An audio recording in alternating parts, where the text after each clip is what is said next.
Vamos a empezar la clase de hoy. Continuamos con esófago. Buen día. Vamos a pasar el tema de esófago de Barrett, que es una complicación de la enfermedad por reflujo gastroesofágico. El esófago de Barrett se define como una condición en la cual el epitelio especializado columnar que tiene células caliciformes va a reemplazar al epitelio escamoso del esófago. Esto sucede a nivel del cardias, ¿no? Como pueden observar en esta figura, hay un reemplazo del epitelio a nivel de la unión esófago-gástrica. El epitelio del esófago se ve de un color rosa pálido, en cambio del estómago o la metaplasia que se puede observar es de un color más intenso, más rojo.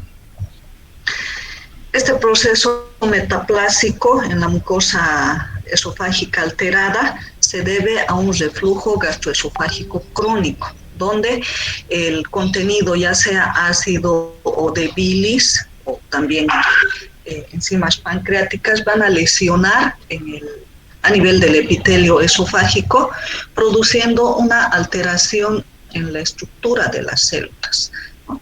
La metaplasia es el cambio de epitelio, del tipo de epitelio de un lugar por otro, que es reemplazado por otro totalmente diferente. En este caso se puede observar epitelio de tipo intestinal o gastrocíngulo, ¿no? Se denomina Barrett verdadero cuando la metaplasia es de tipo intestinal, o sea, contiene epitelio columnar especializado. Esa sería la metaplasia intestinal. En esta condición se pueden observar células caliciformes, que son propias del intestino.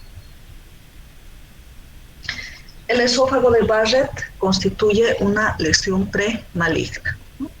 Este es un esquema donde se observa un esófago normal, una unión gastroesofágica normal, y en el lado derecho ya observamos una alteración por el reflujo. Va ascendiendo la mucosa del estómago hacia el esófago, produciendo ese tipo de alteración en el epitelio, ¿no? Que puede ser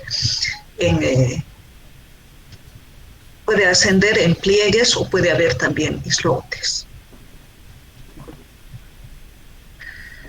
El esófago de Barrett tiene una historia que ya ha sido descrita desde hace muchos años atrás. En 1950, Norman Barrett hizo la primera descripción de úlceras pépticas a nivel del esófago y observó que esto se debía a un reflujo del contenido gastrointestinal hacia el esófago. Más adelante, Allison y John Stone observaron que no era un esófago corto o un estómago desplazado, sino que era un epitelio escamoso que estaba reemplazado por epitelio columnar, o sea, estaba reemplazado por un epitelio diferente al que normalmente se observa en el esófago. Ya en 1976, Paul identificó 3 tipos de epitelio columnar. El tipo 1, el cardial o de la unión, en el cual se observó células mucosecretantes.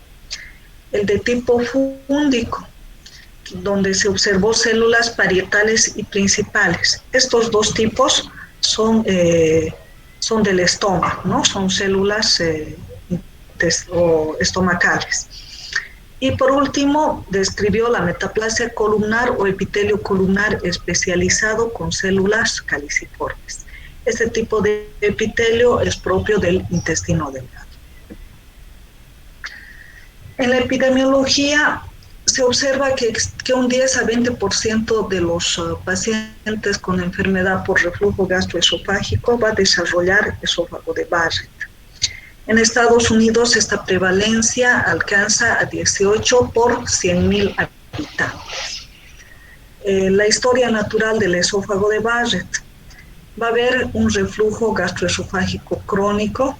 De estos, un 4 a 15 18% van a desarrollar esófago de Barrett, metaplasia intestinal.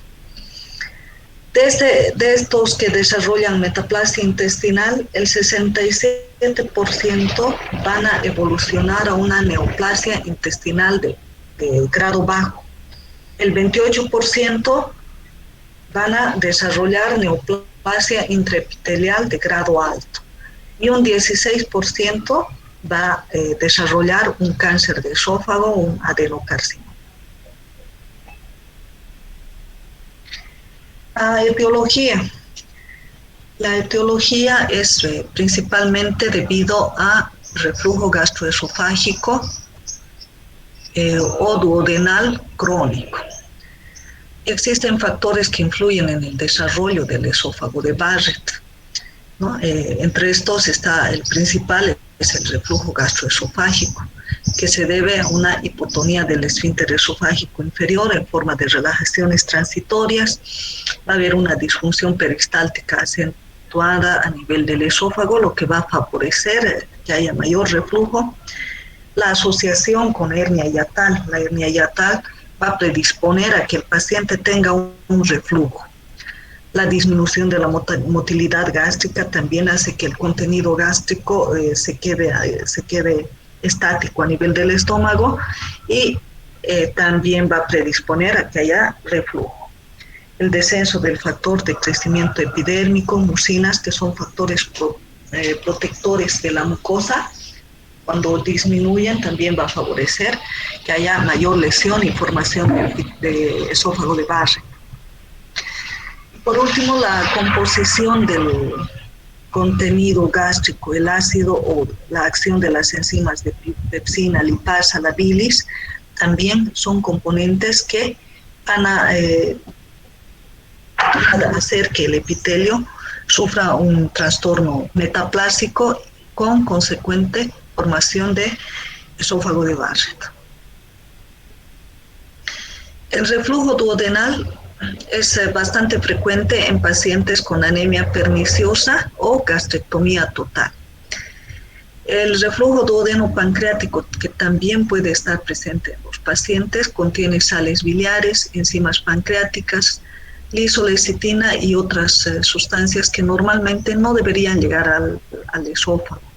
Entonces van a producir igual el proceso de metaplasia. Ahora, todos estos factores que hemos mencionado es muy probablemente que actúen en forma sinérgica con la actividad del ácido del estómago en la enfermedad por reflujo gastroesofágico crónico. Y la interacción de ambos produzca el esófago de Barrett. Entre otros agentes etiológicos que se mencionan está el tabaco, el alcohol, la terapia antineoplásica, los inhibidores de los canales de calcio. Estos, como hemos mencionado anteriormente, van a producir relajación del esfínter esofágico inferior. La generación de radicales de oxígeno radioactivo. Entonces, todos estos factores van a hacer que haya una transformación metaplásica del epitelio esofágico por otro tipo diferente, ya sea gastrosímil o de tipo intestinal. En la patogenia existen teorías sobre el tipo histológico de la metaplasia.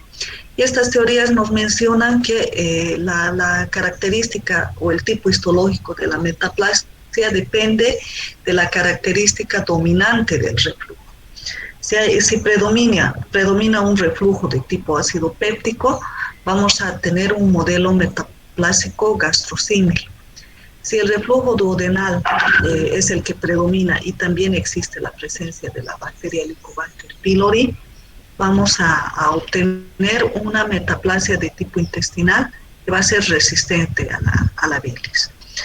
Y nos menciona también que puede haber un reflujo mixto, tanto gástrico como duodenal, dando un patrón histológico en mosaico, donde haya tanto metaplasia gastrosímil como metaplasia de tipo intestinal.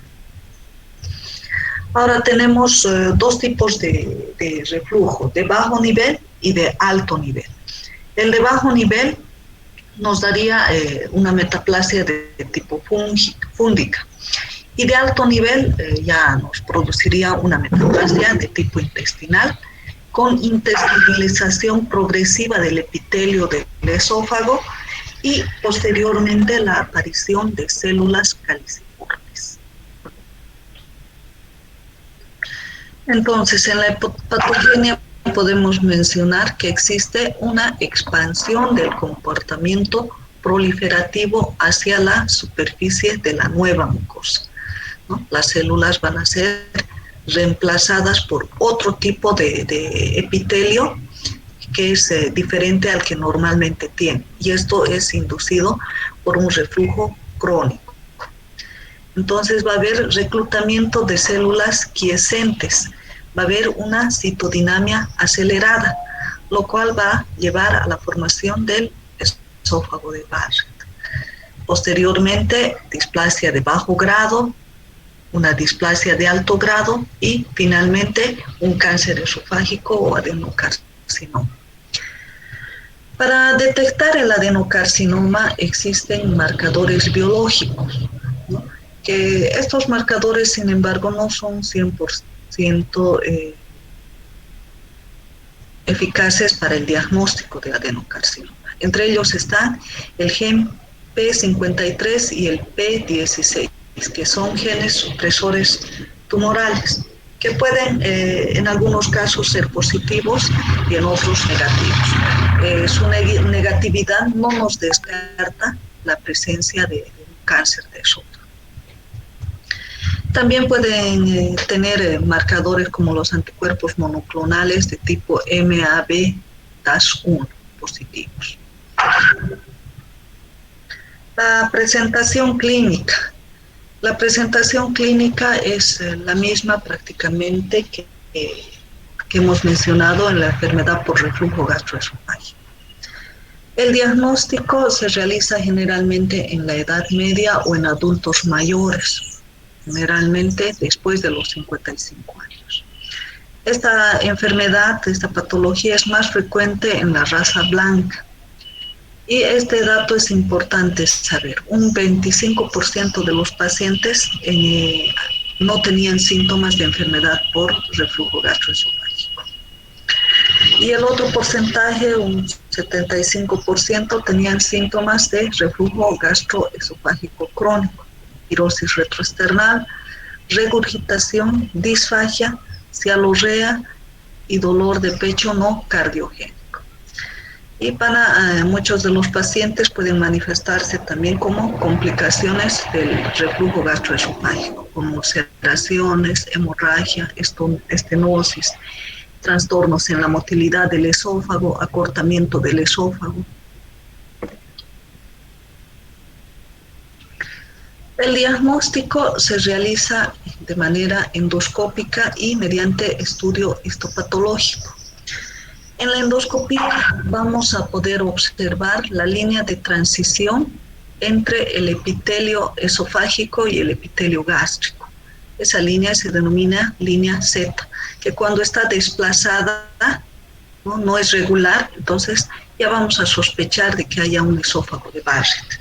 En este caso ya es más manifiesta, ¿no es así? Y de estos segmentos sospechosos se van a tomar muestras de biopsia para estudio histopatológico. En el estudio histopatológico nos van a informar si la metaplasia es de tipo gástrica o de tipo intestinal, con células caliciformes.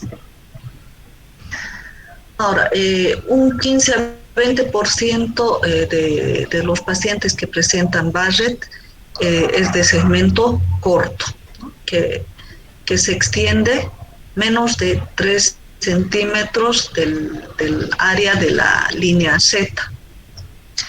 Y es el esófago de Barrett largo, es área de metaplasia mayor a 3 centímetros. La unión esófago-gástrica es el punto en el que el esófago termina y se inicia el estómago, donde se observa la parte más próxima de los pliegues gástricos.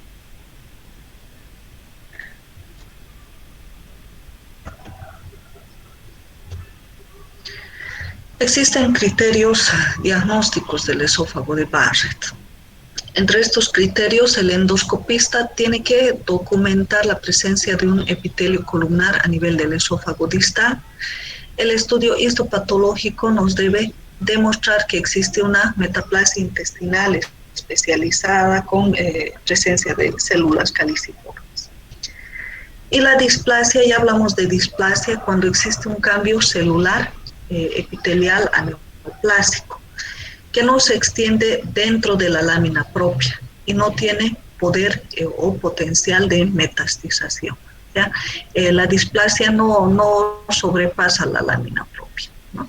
Recuerden que la displasia es una lesión ya maligna, potencialmente maligna, ¿no? Donde va a haber alteración en el número y la forma de las células. En cambio, la metaplasia es el cambio del tipo de epitelio, pero sí es una condición premaligna. En el diagnóstico, el endoscopista tiene que realizar la toma de biopsias en forma secuencial, tomando biopsias en los 4 cuadrantes y cada 2 centímetros dentro del área de metaplasia intestinal. Ahora, la metaplasia intestinal puede ser circunferencial, puede ser en lengüetas, en islotes o ya detectarse un carcinoma intramucoso. Para el diagnóstico también es importante realizar tinciones vitales. Antes se realizaba con Lugol, azul de metileno, azul de toluidina, índigo de carmín, donde se introducía la tinción y esta iba a teñir la mucosa del esófago y de esa manera resaltaba las áreas sospechosas de metaplasia intestinal o metaplasia esofágica. Sin embargo, estas técnicas manuales ya han sido reemplazadas por la cromoendoscopía digital. Se puede seguir practicando en lugares donde no tienen endoscopios que cuenten con cromoendoscopía o magnificación, ¿no?, de la imagen. Actualmente ya tenemos, como les mencionaba, las técnicas de magnificación y la cromoendoscopía. Las técnicas de magnificación nos va a mostrar como si estuviésemos viendo el epitelio a un microscopio, ¿no? Se va a poder observar la mucosa normal o la mucosa alterada por el esófago de Barrett. Y de este modo también se van a poder obtener biopsias dirigidas. Y la cromoendoscopía es el cambio de luz que nos va a permitir observar las áreas sospechosas, ¿no? En este caso, existen diferentes tonalidades que van a hacer que se observe con mayor eficiencia y eficacia las áreas de metaplasia esofágica y nos ayuda a dirigir la toma de muestras para su posterior estudio histopatológico. El tratamiento del esófago de Barrett enfoca 2 puntos, ¿no? Tiene que existir un tratamiento médico que es igual al tratamiento de la enfermedad por reflujo gastroesofágico, donde vamos a tomar en cuenta los 3 pilares fundamentales en el tratamiento, ¿no? Las medidas higiénico-dietéticas, la regulación en el tono del esfínter esofágico inferior y la supresión de la secreción ácida, ¿no? Y el segundo es el tratamiento endoscópico. Todo paciente que haya sido diagnosticado de esófago de Barrett se debe realizar un tratamiento endoscópico. En el tratamiento médico se sugiere que cuando se evidencie un Barrett largo, siempre se utilice inhibidores de la bomba de protones.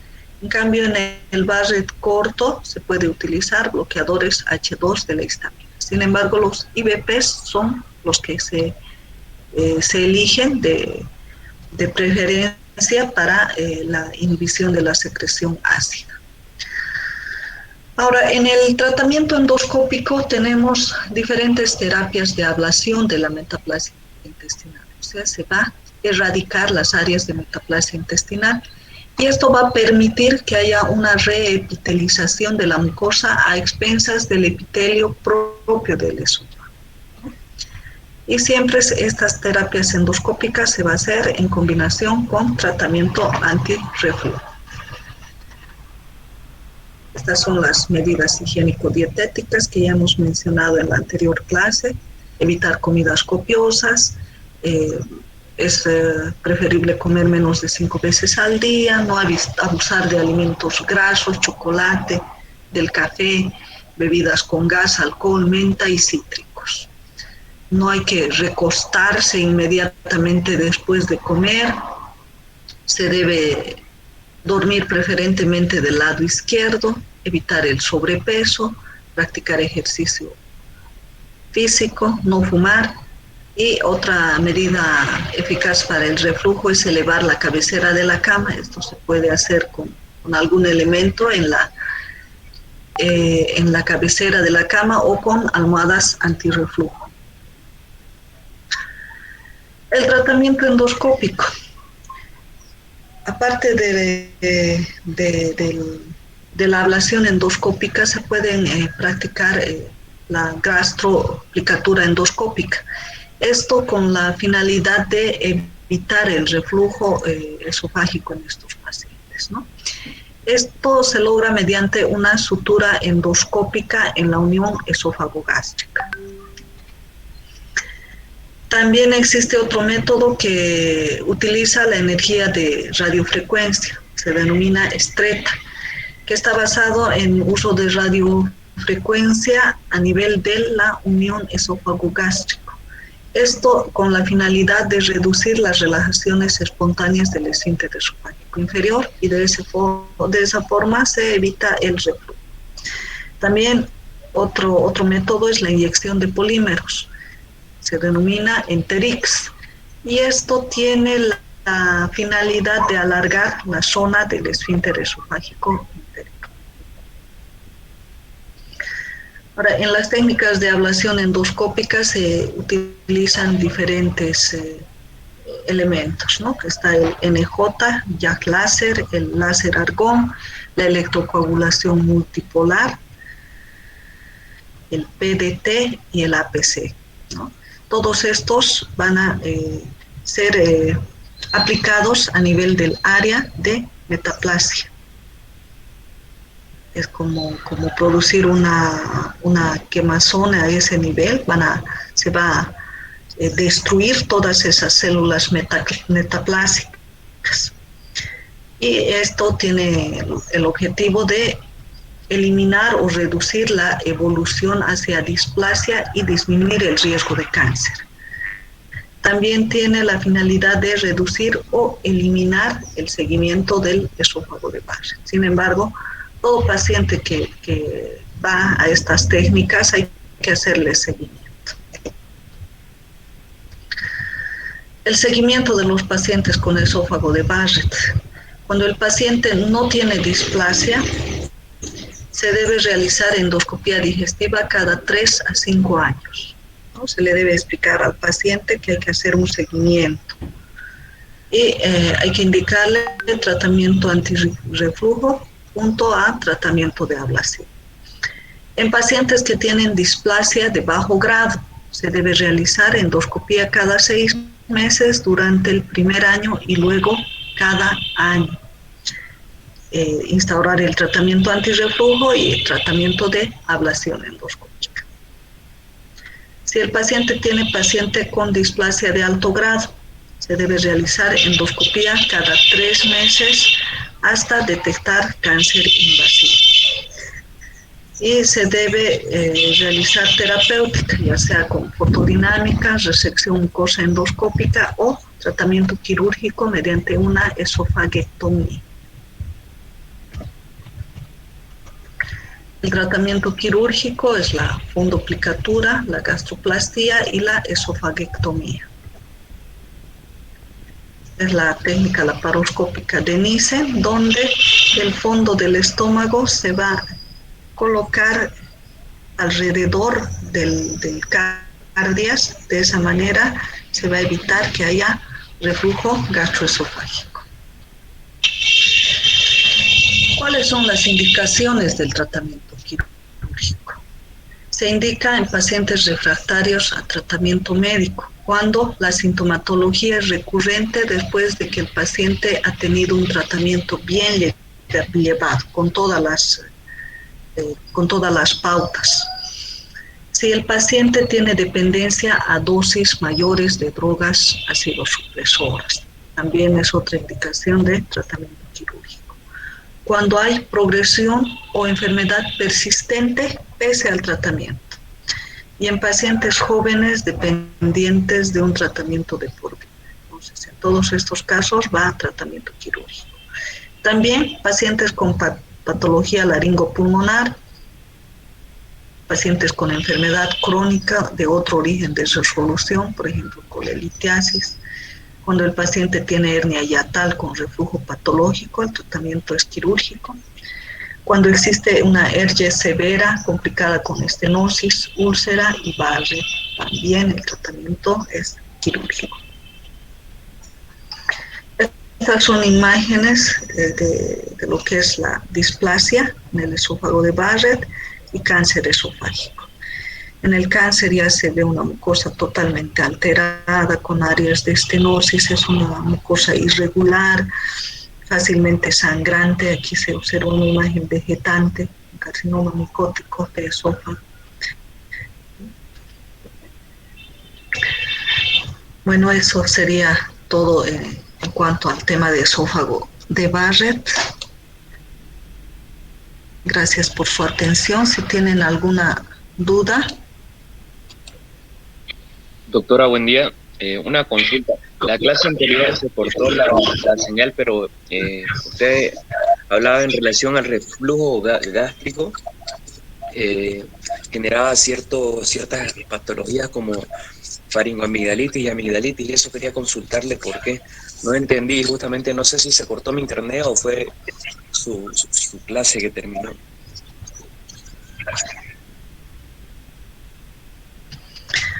Claro, el reflujo cuando llega hacia faringe, laringe, va a irritar la mucosa, va a producir una inflamación que no es de tipo infeccioso. Por eso es que producen faringitis o laringitis, incluso neumonías por el reflujo, por la lesión del contenido, ya sea gástrico, incluso de bilis, que llegue hasta ese segmento. Esto se da generalmente en personas con reflujo severo. Perfecto. Entonces, el ácido del reflujo gástrico va a favorecer a que se den las condiciones que otros patógenos generen justamente, ¿no? Los estreptococos, la amigdalitis y demás. No, el ácido clorhídrico o la bilis van a producir irritación de por sí. Por eso es que estos pacientes no responden a tratamiento con antibióticos. No inducen infección, sino que ellos producen inflamación e irritación, pero no es de tipo infeccioso. Perfecto, gracias, doctora. Por eso es que no responden a los tratamientos convencionales. Perfecto. Okay. Gracias, doctora. ¿Alguna otra pregunta o duda con respecto al tema? Okay. Doutora, sobre o tratamento de esôfago de Barrett, a senhora falou que tem 3 pilares sobre esse tratamento e eu não compreendi. Eso hemos llevado la clase anterior, repase la clase de enfermedad por reflujo gastroesofágico. Ya he mencionado, hemos visto ampliamente en la anterior clase. El tratamiento de la enfermedad por reflujo se aplica al esófago de Barrett más las terapéuticas de ablación endoscópica. En la ablación endoscópica se va a retirar toda el área de metaplasia que pueda existir a nivel del esófago, y de esa manera se va a permitir la reepitelización del epitelio normal del esófago, ¿no? Y de esa manera se previene la aparición de un cáncer a nivel del esófago. Entonces, tienen que revisar la anterior clase. Gracias. Doctora, una duda. Esto de la fundoplicatura que se hace, que mostró ahí justamente una técnica quirúrgica, es de tipo de Weller, que digamos aquella que mismo que se hace en una esofagocardiomioptomía, ¿o es diferente? Es la misma técnica, que solo hay abierta, la técnica abierta, y también hay la técnica laparoscópica.